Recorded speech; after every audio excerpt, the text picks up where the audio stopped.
कल हम लोग Newton second law of motion पे डिस्कस कर रहे थे। उसमें हम आपको बताए थे मोमेंटम। तो मोमेंटम क्या होता है, तो पिछले क्लास का ओवरव्यू दे देते हैं आपको हम कि मोमेंटम क्या होता है। तो it is the product of mass and velocity. Mathematically इसको P से रिप्रेजेंट करते हैं और P बराबर होता है m इंटू V। दूसरा बताए थे आपको कि इसका ऐसा यूनिट तो केजी मीटर पर सेकंड होता है मोमेंटम का। एक ऑब्जेक्ट अगर रेस्ट में है तो उसका मोमेंटम 0 होता है, और जैसे जैसे उसका वेलोसिटी बढ़ता है उसका मोमेंटम भी बढ़ते जाता है।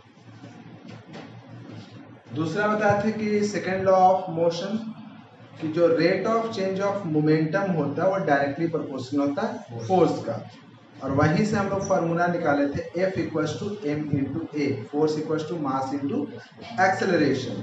तो हम लोग फोर्स को डिफाइन कर सकते हैं कि it is the product of mass and acceleration. F equals to ma, force equals to mass into acceleration है ना, तो फोर्स बराबर हम लोग कह सकते हैं कि product of mass and acceleration. अब बताया था कि फोर्स का 2 यूनिट होता है, एक होता है न्यूटन या केजी मीटर पर सेकंड स्क्वायर, उसको ऐसा यूनिट कहा जाता है। तो फोर्स का जो आपका ऐसा यूनिट है वो क्या है, ऐसा यूनिट आप कह सकते हैं केजी मीटर पर सेकंड स्क्वायर, और इसी को हम लोग कहते हैं न्यूटन। इसके जगह पे हम लोग लिखते हैं न्यूटन या कैपिटल N, ठीक है ना। जैसे कि अगर मान ले कि हम फोर्स इस वॉल के ऊपर लगा रहे हैं तो हो सकता है कि कितना लगा रहे हैं, कितना फोर्स।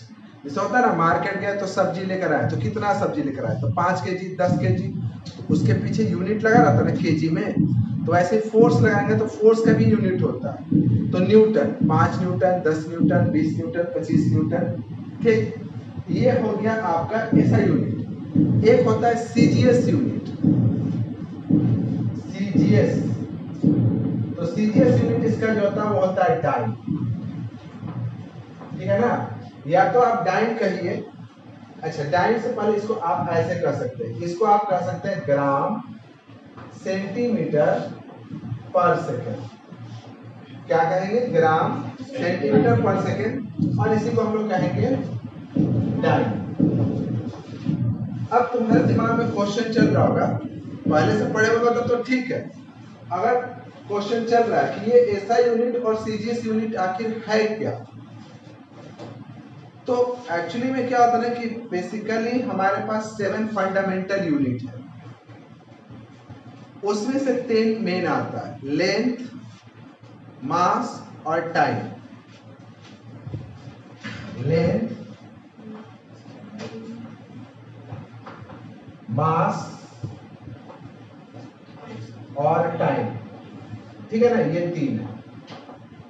तो अगर हम बात करते हैं सीजीएस का, सी जी एस, तो लेंथ का यहां से देखो C फॉर सेंटीमीटर। तो जब हम सीजीएस यूनिट की बात करेंगे ना, तो लेंथ जो है वो किस चीज में लेंगे, सेंटीमीटर में। मास किस चीज में लेंगे, ग्राम में। और टाइम किस चीज में लेंगे, सेकेंड में।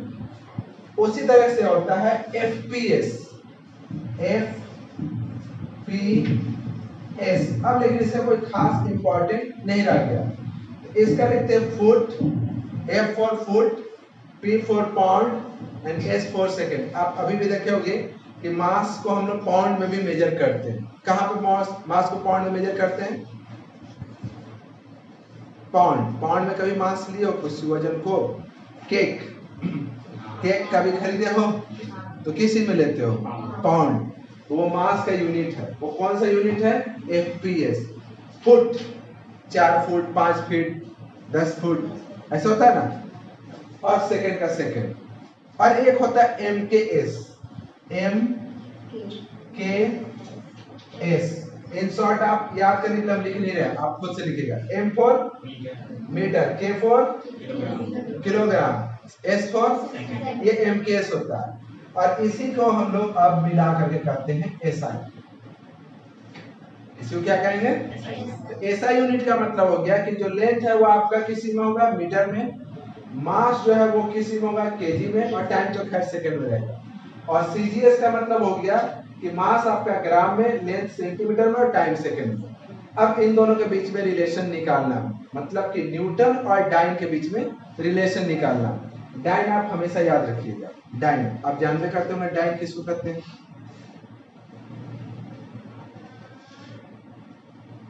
इतना मुस्कुराने की क्या जरूरत है, वो वाला डाइन नहीं, ये डाइन है। किस्सा इसके बहुत सारे हैं स्कूल लाइफ में। हम लोग भी बस वो स्कूल की टीचर आती थी तो बोर्ड पर सब लिख देता था डाइन, लेडी टीचर थी, आने का पहले सब लिख देता था डाइन, फिर वो पढ़ती थी और फिर गुस्सा आती थी, लेकिन बच्चे फटाक से जवाब देते थे नहीं नहीं नहीं मिस, वो एक्चुअली में ना फोर्स का ऐसा यूनिट है, उसको हम लोग पढ़ रहे थे तो वही लिखा हुआ, तो फिर मिटा देते थे। फोर्स का ऐसा यूनिट जो होता है वो सीजीएस यूनिट है, तो फोर्स का जो सीजीएस यूनिट है वो क्या होता है? डाइन। और ऐसा यूनिट होता है वो न्यूटन। अब इन दोनों में रिलेशन क्या है? ठीक, तो ये तुमको समझ में आ गया। हम इसके बीच में रिलेशन निकालते हैं। तो सबसे पहले हम लोग लिखेंगे, मान लो लिखते हैं 1, यहाँ पे 1 न्यूटन लिखते हैं, शॉर्ट में 1 न्यूटन। तो 1 न्यूटन को हम लोग क्या लिख सकते हैं? इसको लिख सकते हैं 1 kg मीटर पर सेकेंड स्क्वायर, ठीक है ना? 1 न्यूटन बराबर 1 kg मीटर पर सेकेंड स्क्वायर। अब तुम kg को ग्राम में कन्वर्ट कर दो। 1 kg में कितना ग्राम? 1 kg में कितना ग्राम? 1000 ग्राम। तो यहां लिखेंगे 1000 ग्राम, ये तो पता होगा। मीटर में कितना सेंटीमीटर? तो 100 सेंटीमीटर, 100 सेंटीमीटर। और जो बाई में सेकंड है उसको सेकंड रहने दो, ठीक है ना? अब मल्टीप्लाई कर दो 1000 इंटू 100, तो यहाँ पे हम लोग 1 लाख को ऐसे लिखेंगे, 10 लिखेंगे और उसके ऊपर पावर 5 दे देंगे, 1 2 3 4 5, मतलब कि ये 10 50 है। और फिर यहाँ पे लिखेंगे ग्राम सेंटीमीटर पर सेकेंड स्क्वायर, हो गया ना? अब ये बताइए कि ग्राम सेंटीमीटर पर सेकेंड स्क्वायर को ही हम लोग क्या करते हैं? ग्राम सेंटीमीटर पर सेकेंड स्क्वायर में क्या करते हैं? डाइन। तो इसका मतलब हो गया कि 1 न्यूटन बराबर हो गया 10 to the power 5 dyne. That is the relation between the SI unit and CGS unit of force. Clear है यहाँ तक? ये रिलेशन है कि 1 न्यूटन बराबर होता है 10 to the power 5 dyne. Clear? Second law समझिए।